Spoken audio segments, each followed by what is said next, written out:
How's it going, everyone? This is Eric with Deranged Survival, and today I'm doing some truck camping, as you can see behind me.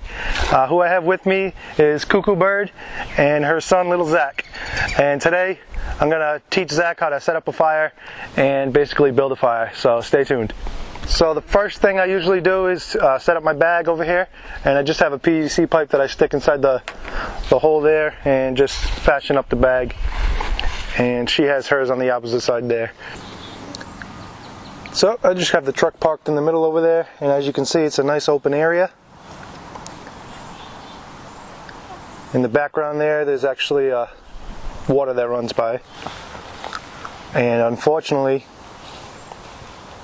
we have this whole pile of trash. Alright guys, so as you can see, this is horrible, and I'm actually gonna sometime next week I'm gonna bring my truck over here and fill up as much trash as I can and take it to the city dump. I believe it's like $25 for almost a whole truckload. So I think it's $25 for 500 pounds, which isn't too bad. But unfortunately I have a tight budget and I'm not going to be able to afford to do multiple trips, which it's going to take me.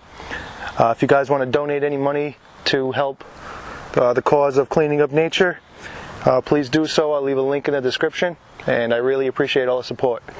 So I'm going to do my best to clean up this area. I'm actually going to leave a little sign that says Deranged Survival, you know, please pick up after yourself, and maybe leave a video link or something like that. So hopefully within a couple months I'll have this all cleaned up. So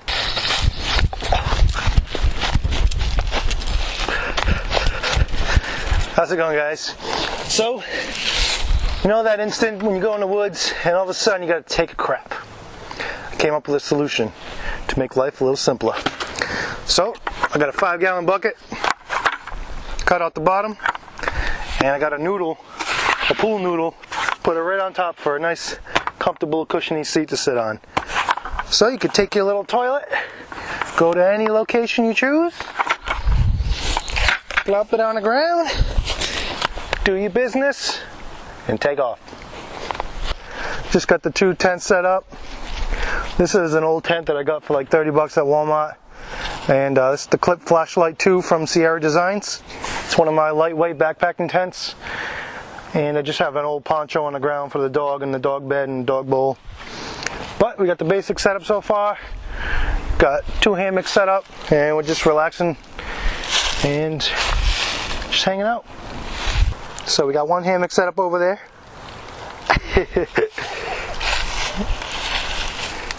And another hammock set up over here. Alright guys, I'm out here camping today with little Zach and Cuckoo Bird, and today I'm going to give him a lesson on making fire. Alright, so the first thing we're going to do is break up all the sticks. So just take some sticks, and you want them about this long here. So just... Yep, you do all these, and I'm going to do the larger ones with the machete, yep. And then just set it up in 3 different piles. So the small stuff, see like these little pine needles, put that in one pile. And then the larger sticks, put it in another pile. So just break all this up, and I'll do the larger stuff.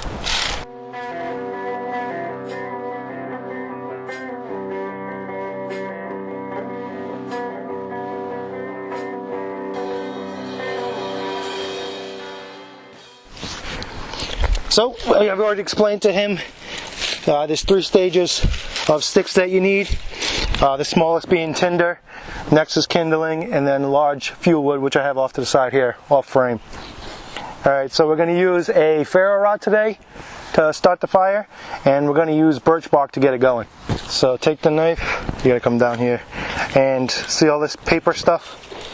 Yeah. See how it's really thin? You just want to hold the tip of the knife like this, and make sure you don't keep your hands away from the top there, and just scrape it just like that.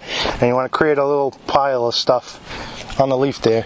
So hold on, hold it. How do I? Hold it like this. So your whole thumb is the same way as the blade. And then you have good grip of it. Like that? Right. Yep, there you go. And then just get really close and just scrape a whole bunch onto the leaf there.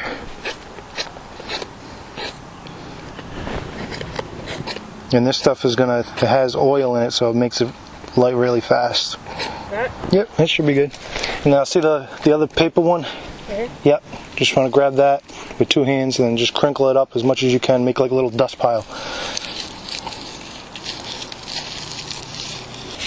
What we're going to use is I have a large ferro rod here, and I have the Bear Grylls fire starter.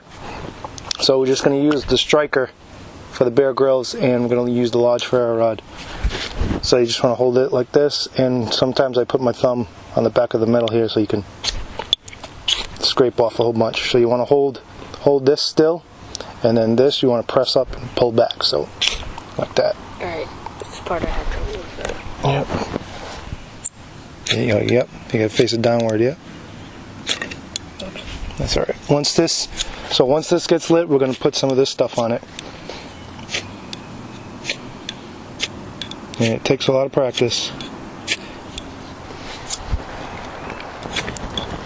Try to get a little closer. Yep. Alright, so we're going to give it a try with a cotton ball.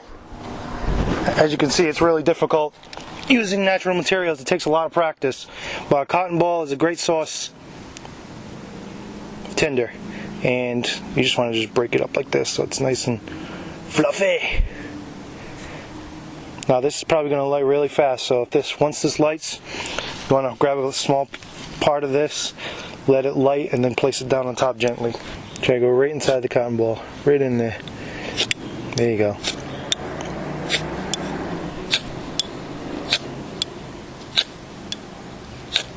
There you go. Okay, now pick this up and just let it light. No.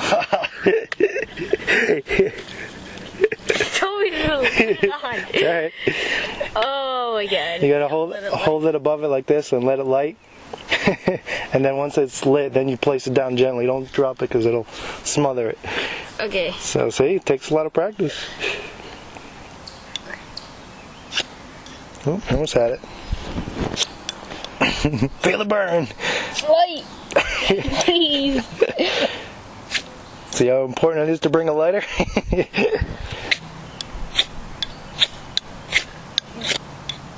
There it goes. Okay, now put this. No. Hold it above it. No. A little lower. Let it light. Alright, drop it down. Alright, now put this on top. You put a stick across to brace it, and then just place that right on top. Yep, just throw it right on top. Yep. Finally!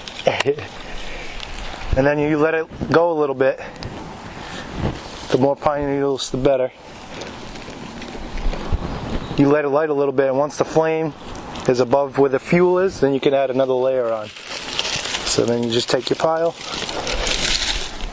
place it right on top. And it's very important to keep it braced up because then the oxygen can get underneath. There you go, you did it. Good job. Yay. Alright guys, so I'm going to show you why I like this camping spot. I get to drive my truck back here. And it's pretty close to a small town, but it's on a lake, or a reservoir actually, and it has a lot of nice scenery. What are you doing? So I'm going to go show you the nice scenic area, so stay tuned. So here's one of the viewpoints of the reservoir here. Looks pretty swampy now, but a couple months ago there wasn't any lily pads. And over in that area over there was a swan that had a nest, and she laid some eggs about a couple months ago, and now the babies are probably around here somewhere. Let's see if I can find them for you.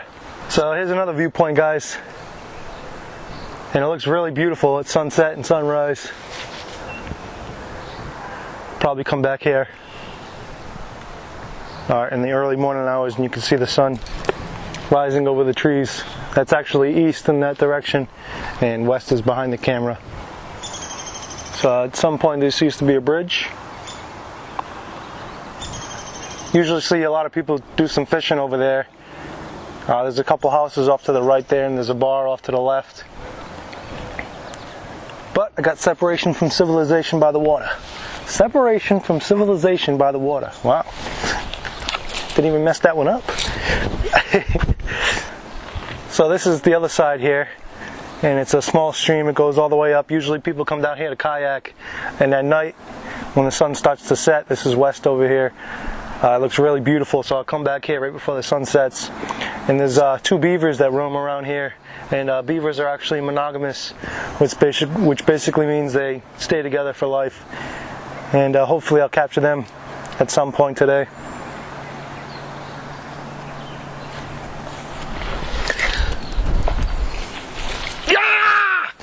Alright everyone, I'm here to inform you on one of the most dangerous predatory animals known to man. It's called the beav coon. Now don't get me wrong, I'm not making this up, alright? It's half beaver, half raccoon. In fact, I've got a little sketch here of the beav coon. I don't know if y'all can see it. There it is, the beav coon. See this right here? It bit this tree in half and it made it fall over. The beav coon did this, alright? The beav coon did this. Now, beav coon, once it catches your scent, you're basically done for. So when the beav coon catches your scent, you're basically done for. Once it catches your scent, it knows who you've been near and your entire family. It will hunt you all down one by one. Now, when you come across the beav coon, the most effective weapon is a pool noodle. Beav coons hate pool noodles. All you've got to do, you don't got to hit it with it, you just got to wave it around and force it back. The beav coon will run off, I promise you. So basically, that's all you've got to do. Alright?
Campsite's all cleaned up.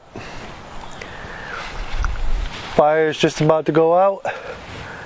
Packed up all our stuff and we're heading out. So I just want to say thanks for watching, guys. I appreciate all the views, comments, and support, and I'll see you on the next one. And when you get a chance, check out my Facebook, Instagram, and Twitter. I'll leave all the links in the description for you. So thanks for watching, guys. See you on the next one. What do you have to say for yourself? Watch out for those beav coons, right? What do you have to say for yourself? Yeah, what he said. What do you have to say for yourself, cow? Cuckoo!